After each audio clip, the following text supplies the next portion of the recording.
Lenna Zion Khopi Tolnom Kal to alaw di na Pan miten sun lesan solo Vin Sayo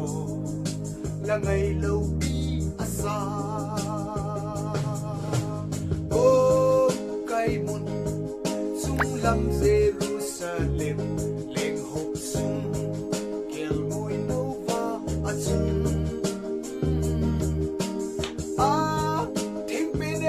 thing pene in zayo langay lo asa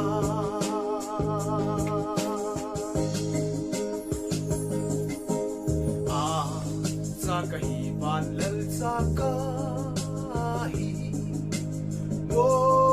Ginagoma ka solta Ka bonsong panlalbon ahin Sayo Langay lawpi kasa O kaimon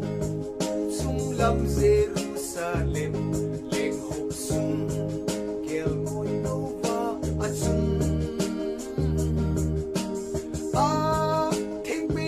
Ating pene in zayo langay lawpi asa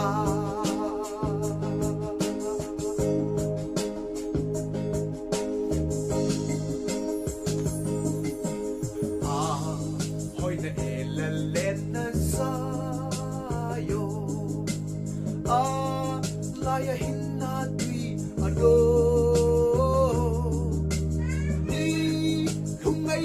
Kel moi no Lenna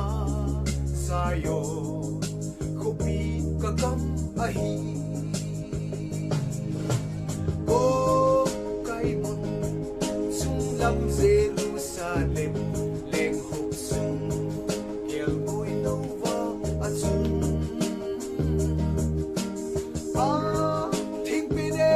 Ting pene in Zayo Langay lawpi asa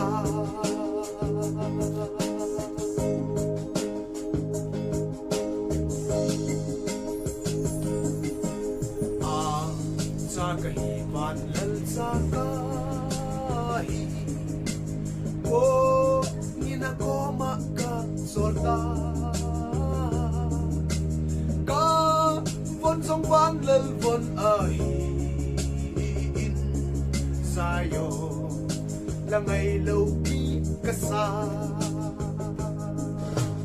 O kaimon sunglam Jerusalem leng hop sung kel moy nova at sung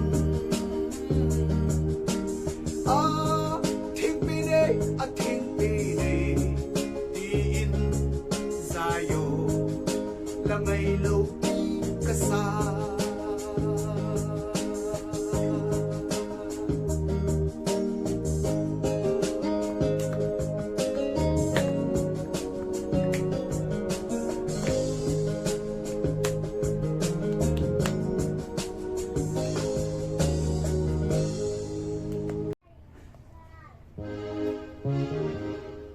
Chính thêm lâu enjoy pio boy en ne kun hin lâu nên cái tiếng cái ne phát hin mà sang in la khát sai nghe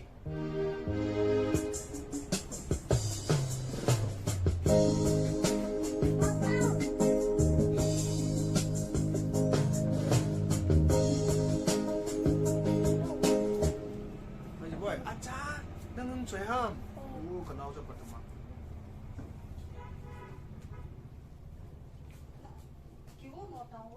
Ani kiko to boy, kiko gunang.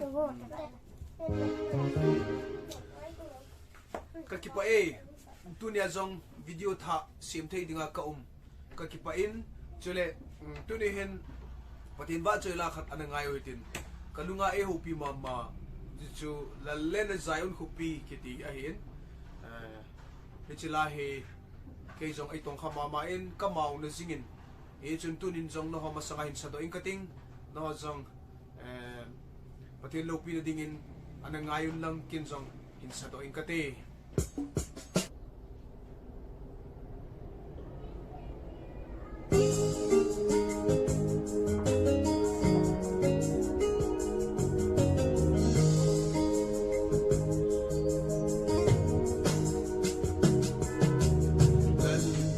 Lenna sayon Khopi Tolnom kaltot alaw pi na pan miten sun lesan solo bin sayo langay law pi asa o kay mon sunglam Jerusalem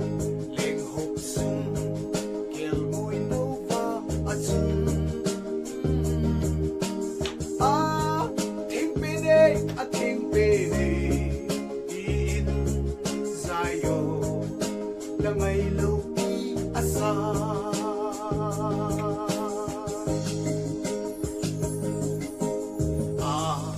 sa kahiban lal sa kahi mo ninagoma ka solta ka ponsong panlalbon ahin sayo langay lupi kasa o kay mon sunglam Jerusalem leng hok sung kel moy nova at sung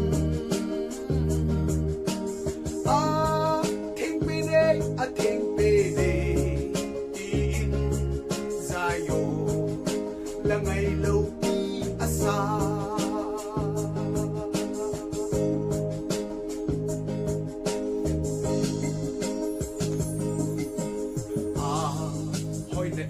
Lenna sayo layahin natwi ano di humay no kel moy no Lenna sayo Khopi kakam ahi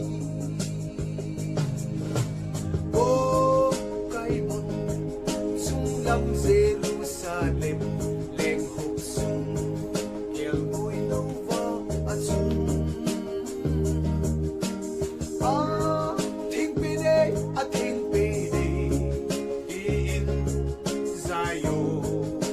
langay lupi asa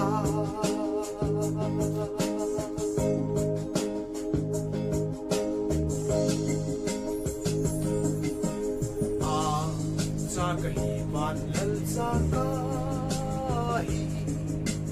o ninagoma ka solta ka ponsong panlalbon ahi sayo langay lupi kasa o kay mon sunglam Jerusalem leng hok sung kel moy nova at sung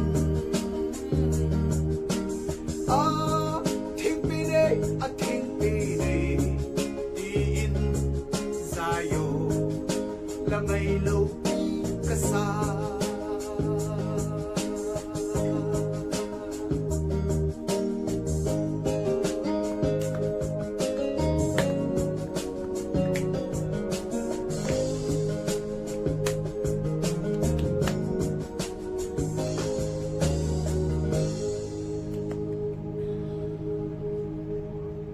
na